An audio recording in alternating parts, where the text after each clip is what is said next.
आज ना मी सकाळच्या ब्रेकफास्टसाठी पेपर डोसा बनवला होता आणि ही ना ताकाची कढी बनवते। ताकाची कढी तर मी बऱ्याच वेळा वेगवेगळ्या प्रकारे बनवते। तर इथे अर्धा लिटर ताक घेतलेलं आहे, त्याच्यामध्ये 2 चमचे मी बेसन टाकलेलं आहे। कढीसाठी वाटण आहे ना ते मी खलबत्त्यामध्येच करणार आहे। 4-5 पाकळी लसणीच्या, थोडंसं आलं, 2-3 मिरची आणि थोडीशी कोथिंबीर छानपैकी ठेचून घेणार आहे। खलबत्त्यामुळे ना टेस्ट आणखीन छान लागते कढीची।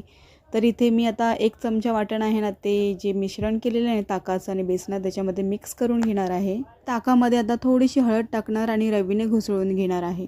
फोडणीसाठी ना 3-4 काळी मिरी आणि लवंग घेतलेले, थोडंसं जिरं, मोहरी आणि जी वाटण आहे ना ते 1 चमचा घेतलेला आहे। त्याचबरोबर थोडे मेथीदाणे घेतलेत, कढीपत्ता, 1 सुकी मिरची आणि थोडंसं हिंग, थोडीशी हळद टाकून वाटण एकदा पळीने मिक्स करून घेतलं आणि आता जे मिश्रण आहे ना ताकाचं ते मी फोडणी देणार आहे। अर्धा कप असं मी पाणी ॲड केलेलं आहे कढीमध्ये आणि एक छोटासा तुकडा ना गुळाचा टाकून घेतला, चवीनुसार मीठ टाकले आणि आता कढ येईपर्यंत वाट बघणार। कढीला अगदी छानपैकी कढ आलेला आहे, वरतून कोथिंबीर टाकून मस्तपैकी कढी तयार झालेली आहे। तर इथे आजचा टिफिन रेडी झालेला आहे। ज्वारीची भाकरी बनवलेत का तेच पुढे सांगतेच, कारण की मी हिरवं वांग बनवलेलं आहे। हा अळवड्या आहेत ना त्या रविवारी मी बनवलेल्या वाफवून ठेवलेल्या होत्या, त्यातल्याच 2 पीस अळवडीची सुद्धा आहेत आणि हे आहे हिरवं वांग। ह्याचा मसाला एवढा झणझणीत आणि एवढा छान लागतो ना, आणि ही लहानपणीची आठवण आहे, कारण की आमचे शेजारी जे राहायचे ना सातारा साईडचे होते, हे हिरवं वांग बनवायचे, कारण की त्याला ना खारं वांगसुद्धा म्हणतात।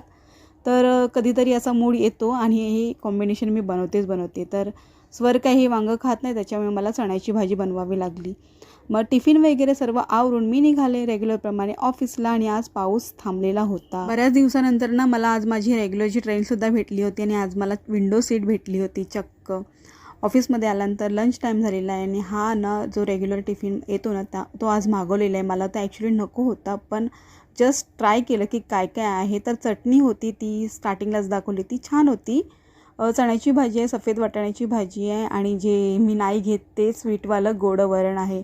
तर भाज्या थोड्या घेतल्या आणि थोडासा राईस घेतला मी आणि 2 फुलके घेतले, त्यातलासुद्धा 1 राहिला, कारण की ऑलरेडी माझ्याकडे जेवण बरंच होतं। त्याला मग सकाळीच बनवलेली ही आणलेली आहे मी ताकाची कढी आणि वांग्याचं भरीत किंवा हिरवं वांग, खारं वांग काही म्हणू शकतो, पण माझं खूप फेवरेट आहे हे। त्यातल्या त्यात हे जर ज्वारीच्या भाकरीबरोबर खाल्लं जाईल ना तर लागतं एकदम अप्रतिम।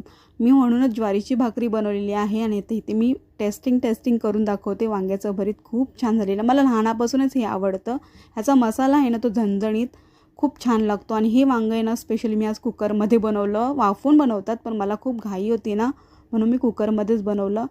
तर छानसुद्धा झालं होतं आणि ही चटणीसुद्धा खूप छान लागत होती। कशी वाटली झटपट अशी कढीची रेसिपी नक्की मला कमेंट करून सांगा आणि लाईक करा, शेअर करा, फॉलो करा। चलो बाय, टेक केअर।